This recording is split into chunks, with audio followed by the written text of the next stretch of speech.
बिहार के बक्सर जिले में जय बापू जय भीम और जय संविधान रैली को संबोधित करते हुए कांग्रेस अध्यक्ष मल्लिकार्जुन खड़गे ने प्रधानमंत्री नरेंद्र मोदी और मुख्यमंत्री नीतीश कुमार पर तीखा हमला बोला। उन्होंने कहा कि ये दोनों नेता सिर्फ सत्ता की कुर्सी से मतलब रखते हैं, न कि जनता और प्रदेश के विकास से। खड़गे ने आरोप लगाया कि पिछले 11 सालों से मोदी सरकार ने कांग्रेस समेत सभी विपक्षी दलों के साथ ऐसा व्यवहार किया है जैसे वो दुश्मन हो। खड़गे ने कहा कि नीतीश कुमार ने राजनीति में उसूलों की नहीं बल्कि सिर्फ सत्ता की राजनीति की है। उन्होंने बार बार पाला बदलकर ये साबित किया है कि उन्हें प्रदेश की जनता से नहीं केवल मुख्यमंत्री पद की चिंता है। उन्होंने सवाल उठाया कि साल 2015 में प्रधानमंत्री मोदी ने बिहार को 1.25 लाख करोड़ रुपए के विशेष पैकेज का जो वादा किया था उसका क्या हुआ। उन्होंने कहा जनता को पूछना चाहिए कि वो धन कहां गया, क्या उसका कोई हिसाब है।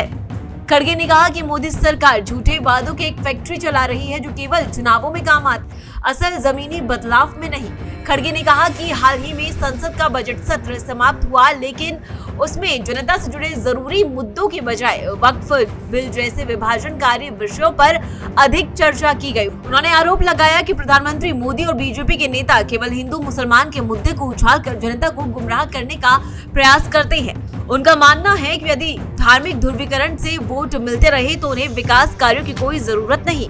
खड़गे ने नेशनल हेराल्ड केस का जिक्र करते हुए कहा कि मोदी सरकार और उसकी जांच एजेंसियों ने कांग्रेस को झूठे मुकदमों में फंसाने की साजिश रची है। उन्होंने कहा कि हमारे नेताओं पर बार बार छापे पड़ते हैं मगर कोई पुख्ता सबूत नहीं मिलता। उन्होंने आगे कहा कि कांग्रेस की रीढ़ सोनिया गांधी और राहुल गांधी है, इसलिए केंद्र सरकार लगातार उन्हें निशाना बना रही है। खड़गे ने बताया कि जब कांग्रेस का अधिवेशन अहमदाबाद में समाप्त हुआ तो अगले ही दिन नेशनल हेराल्ड की संपत्ति अटैच कर दी गई। 2 दिन बाद सोनिया गांधी और राहुल गांधी को चार्जशीट में डाल दिया गया। उन्होंने इसे राजनीति से प्रेरित बदले की भावना बताया।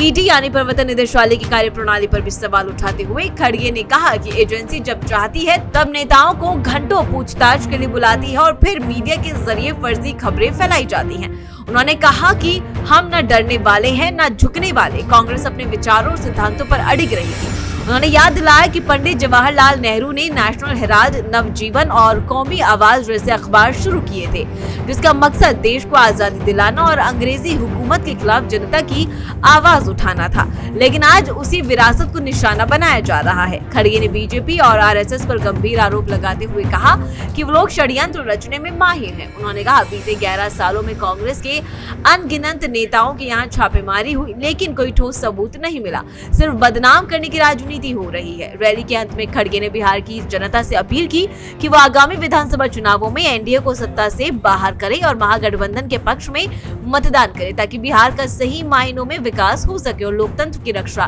की जा सके।